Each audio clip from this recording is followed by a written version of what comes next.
Welcome back to another Explainer. Today, we're literally putting on our detective hats, but we're investigating a very different kind of true crime. We are looking into crimes against scientific truth.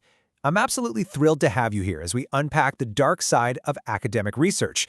We're going to look at exactly how it happens, why it happens, and what we can actually do to stop it. Okay, let's dive into this. I want you to think about something. What happens when the people we trust to discover the truth lie? I mean, we rely on scientists for everything, right? To cure diseases, protect our environment, literally build our future. But when that scientific research gets corrupted by unethical behavior, the consequences are absolutely staggering. 48,000. Yeah, you heard that right. That is the massive number of retracted academic papers recorded globally by the Retraction Watch database in the year 2023 alone. Just wrap your head around that. Tens of thousands of studies that had to be pulled from the scientific record because they were either fundamentally flawed or, worse, intentionally deceptive. Section 1. The Crimes Against Science. Understanding the Big Three Offenses. To really understand how this happens, let's look at the official rap sheet of research misconduct.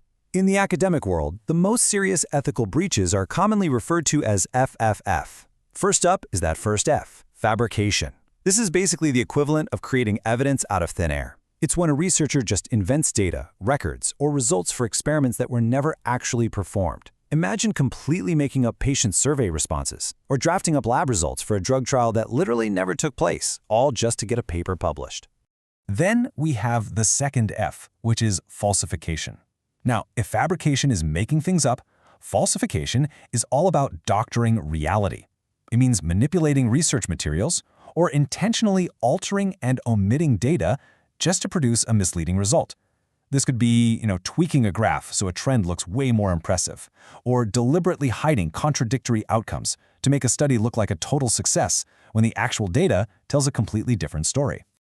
Finally, the P is plagiarism. This is misappropriating someone else's ideas, methods, or words without giving them proper credit. And while stealing intellectual property might feel like a very modern internet-age problem, it's actually an age-old crime. Get this, the first indisputably published record of scientific plagiarism was recorded all the way back in an 1852 surgical essay contest between two doctors. No way, right? But hold on, we do need to draw a really clear line here. Science actively expects and relies on honest mistakes. That is a completely normal part of scientific inquiry and discovery. But misconduct? That requires an intentional, knowing, or reckless deception. It's a significant, deliberate departure from accepted practices. Now, what's really interesting about this is that fabrication and plagiarism are actually just a slice of a much larger pie.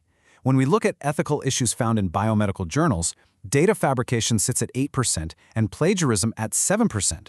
But things like redundant publication, which is publishing the exact same data multiple times just to inflate a resume, and authorship disputes, those actually make up a much larger chunk of questionable research practices. Section 2. The Motive. The Publisher-Perish Culture. Which brings us to a vital question. Why? Why does this happen? What drives otherwise good, dedicated scientists to cross these ethical boundaries? Well, it boils down to a pretty harsh reality. To quote a recent survey, publication becomes not merely a professional aspiration, but a survival requirement. That observation comes from Ashoka University, which found that over 60% of doctoral researchers feel immense pressure to publish in any index journal simply to meet institutional benchmarks and survive their early careers. So you've got this highly dangerous combination of motives brewing here. On one side, you have systemic pressures, severe funding constraints, intense academic competition, and universities heavily rewarding sheer quantity. On the other side, you've got personal drivers, the desperate need for career advancement, fear of failure, or a desire for quick recognition. Put them together, and it creates a perfect storm for misconduct. Section 3. The Accomplices. The Rise of Predatory Journals. But a researcher looking to cut corners still needs an outlet, right? Enter the getaway drivers of academic fraud, predatory journals. They operate under the facade of legitimate scholarly outlets and capitalize on that publisher-perish desperation. They charge authors high publication fees, but they completely bypass genuine peer review and editorial oversight. They are essentially pay-to-play operations, just flooding the scholarly ecosystem with unverified research. And this brilliantly illustrates just how massive these operations are. We are dealing with massive global networks here.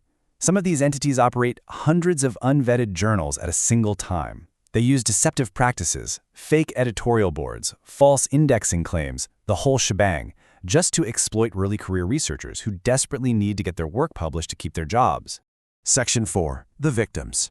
The devastating fallout of fraud. You know, it's really easy to view all of this as just academic inside baseball, but fake data isn't just a bad grade on a test. I want to humanize the fallout here by telling you the true story of the Elizabeth Goodwin case. Goodwin was a geneticist at the University of Wisconsin. Her own graduate students discovered that data had been fabricated in her grant applications, and they were forced to blow the whistle. The result, while Goodwin was investigated, these vulnerable junior researchers suffered severe damage to their own young careers. One had to leave and start a PhD program entirely over at another institution after 4 years of hard work. 3 others decided to leave academic research completely. Their careers were literally derailed just for doing the right thing. And then there's the direct financial punch. $525,000.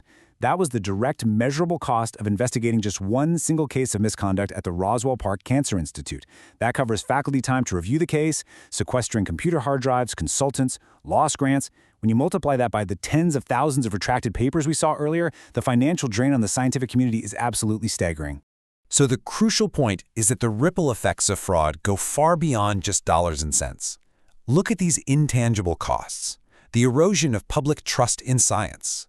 The massive misdirection of other labs who waste years of time and funding trying to build their own research on fabricated data.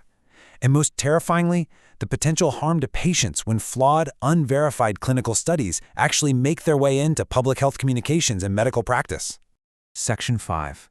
Justice and Reform. Fixing the broken system. Obviously, we cannot just leave it there. We have to ask, how can the academic community rebuild a culture of integrity? Well, it requires a multi-pronged preventative strategy. First, we absolutely must integrate comprehensive ethics education early in a researcher's training. Second, institutions have got to stop the publish or perish machine by reforming evaluations to reward actual quality over sheer quantity. Third, we need to establish robust protections for whistleblowers so junior scientists don't lose their careers for speaking up. And finally, we must utilize AI and modern tech for transparent data tracking and plagiarism detection. I want to leave you with a final, kind of provocative thought to ponder today. As we look to the future of our scientific institutions, will we prioritize the rigorous pursuit of truth, or will we continue to blindly reward mere productivity? The health of our scientific record, and honestly, our society, depends on the answer. Thank you so much for joining me today on this explainer. Keep learning, stay curious, and I'll catch you next time.